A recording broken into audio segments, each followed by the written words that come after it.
Okay, guys. So I received an email yesterday from a charter school that I subscribe to. Actually, my kids used to attend this charter school back during COVID because it was online.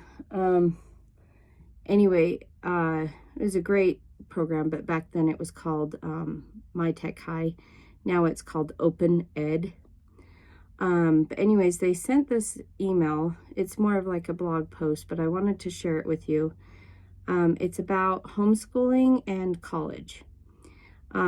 So those of you who don't know, I have a 17-year-old who's supposed to be going into her senior year this year. We've been homeschooling since COVID, so she was 12, almost 13. Or was she 13? She could have been 13. But anyway, besides the point, she was in 7th grade. And so we've been homeschooling ever since COVID hit. But anyways, because she has fulfilled the requirements for the public school system graduation in our state. And so I was like, well, now you have a choice. You can either do another year of homeschool. I got something on my lip right there. Okay, got it. You can either do another year of homeschool or you can do concurrent enrollment, or we can just get you into the college. And she wants to be a nurse. And so, or I was like, or you can just go straight into the workforce. I don't care. But she, so I wrote her up a homeschool transcript, which is just as valid as the public school system transcript. And that's all the college needed was that. And so I wrote her up one of those because I've been keeping impeccable records since day one. Like every assignment she's done, every essay she's wrote, every report she's done, every research project, it was all saved. I took impeccable records. Not saying that you have to keep impeccable records. If you just keep track of what they've done that year, what curriculum they used, how good they did on it, you'd give them a grade system. You can easily throw together this transcript. And I just Googled homeschool transcripts, or editable homeschool transcript, sorry. And I just downloaded it and I'm able to add things to it. But anyways, so that's all I did for her to get into the college. And then she took her SATs. But anyways, Open Ed sent me this email, and I know a lot of people are hesitant on homeschooling through the high school years because they're worried about college. First of all, I want to give my opinion on college. Okay. And this will go into it and kind of validate what I'm saying. I am a firm believer that most kids shouldn't go to college.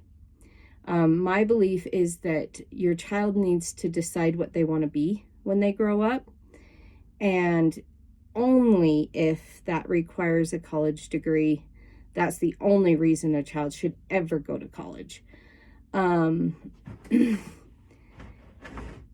Anything beyond that, they're wasting their time and their money. Most jobs that they claim you are better off if you have a college degree that's completely false. It's 100% false. And in order for them to get a good job, they have to go to college. That is completely false. Anyway, so that's my belief, is that they should only go to college if their chosen field requires it. Anything beyond that, it's a waste of time and it's a waste of money. Okay, so let's get into this blog that they sent me. So it starts out, one of the most common worries we hear from parents, this is homeschooling parents, is around college readiness. Am I doing enough to prepare my child? Will he or she be competitive with other applicants if they don't have a traditional diploma? Is college even worth the price of admission these days? Before getting into the advantages homeschoolers often have in college admissions, including the flexibility to take college courses early, let's take a step back and ask, is college the best path for everyone? Here's a sobering stat. 52% of college graduates are underemployed, which means they're either not working in the field that they went to school for, or their non-college degree peers are getting paid more than them. And I actually have a real life experience with that. Actually several real life experiences. So now let's get real about what a degree actually does for you in the job market. Outside of fields where it is legally required, okay, a nurse in our state, they have to have a college degree now. It used to just be a certificate. Now it's a college degree. A teacher, doctor, lawyer, that type of stuff. They are legally required to have a college degree. So outside of the fields where it is legally required, not much. This is the benefits of a degree. There are often better ways to showcase your skills to employers. Pro tip, send a video pitch demonstrating your abilities. 9 times out of 10, they won't even ask about your degree. So why the near universal push for college? Often it's parents feeling the heat pressure to signal to society that they did a good job. Okay, and I'm going to add in those parents who are like pushing sports and dance and cheer and even rodeo so that their kids can get scholarships.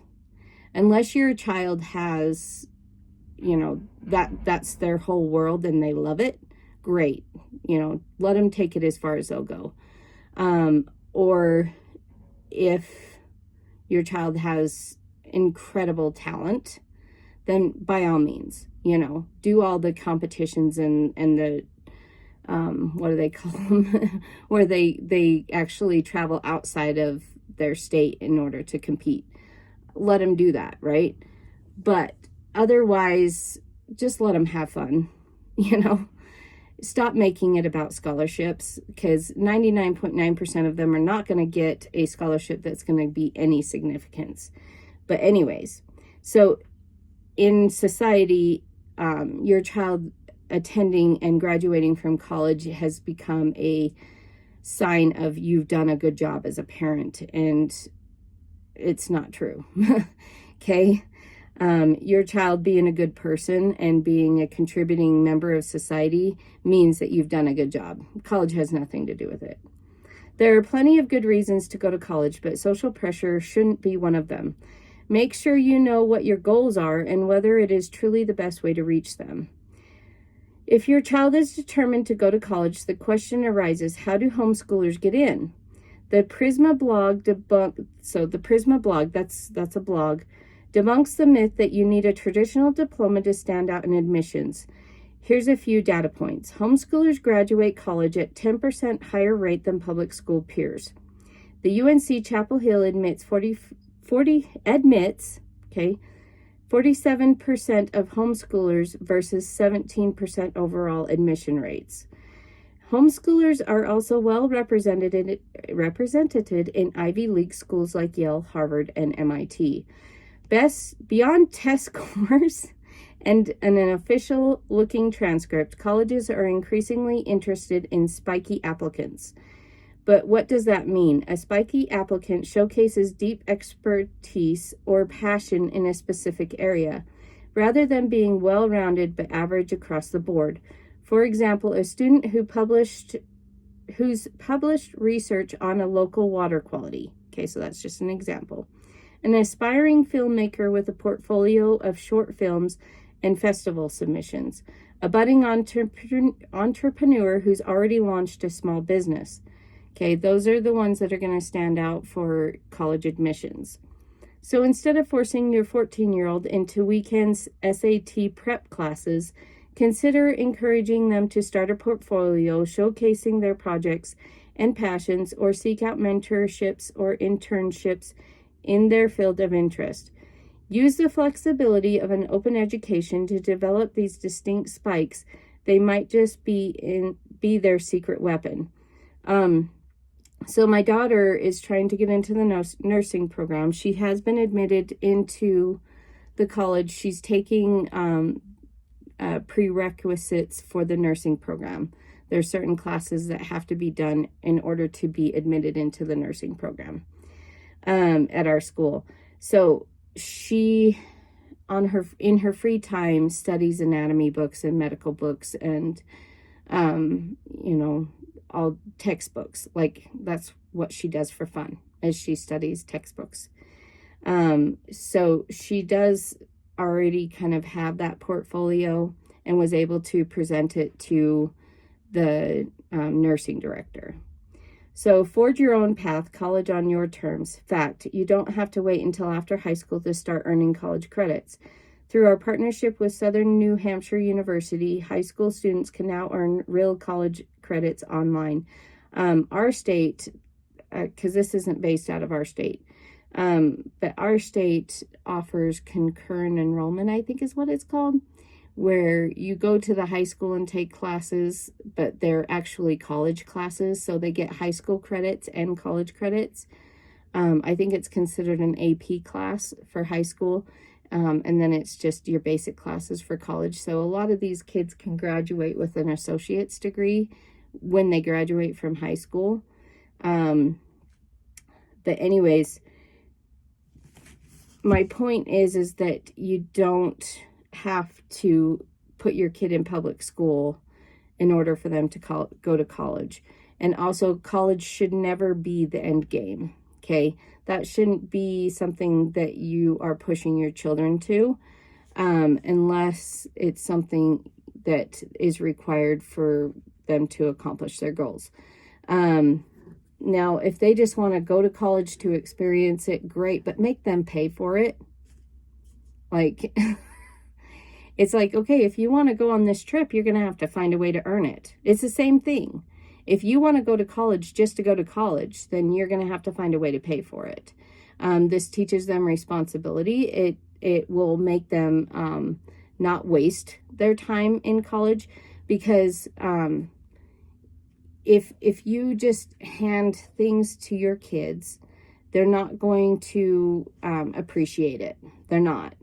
If they have to earn it, they will appreciate it. For example, my oldest, which she'll probably watch this, and she'll agree with me, I'm sure. But we gave her a phone when she started into cheerleading in junior high. We gave her a phone, and we paid for it. We provided her with it. And guess what? She would have it for a week and the screen would be cracked. And then we'd have to get her a new one, and this continued on all through high school. Now that she has to pay for it on her own because she's an adult, guess what? No more cracked screens. Whereas with my 17-year-old who's going into college in a couple of weeks, we're like, you're not getting a phone until you get a job, and you are going to pay for it. And she has. And guess what? No cracked screens. So, anyway, that's just my thoughts on this. And I really loved that article. If you have any questions, please leave me a comment. I will try and get back to you. We've been doing this for a while. We're not pros by any means, but we've been doing this for a while, and yeah, I'm here to answer questions. But can your child go to college if they've been homeschooled? Yes, 100%. And I will throw this in there that most colleges actually prefer homeschool students, because homeschool students are self-driven, they're self-motivated. They don't waste their time when they're in college. Public school kids just think it's a party. And most of them will just party it away, right? Like, if you try and deny that, like, I don't know what to tell you. But most kids do. They use that time as a party time. There is a few that just love learning and they're there to learn. But for the most part, or they have big goals and they're there to accomplish them.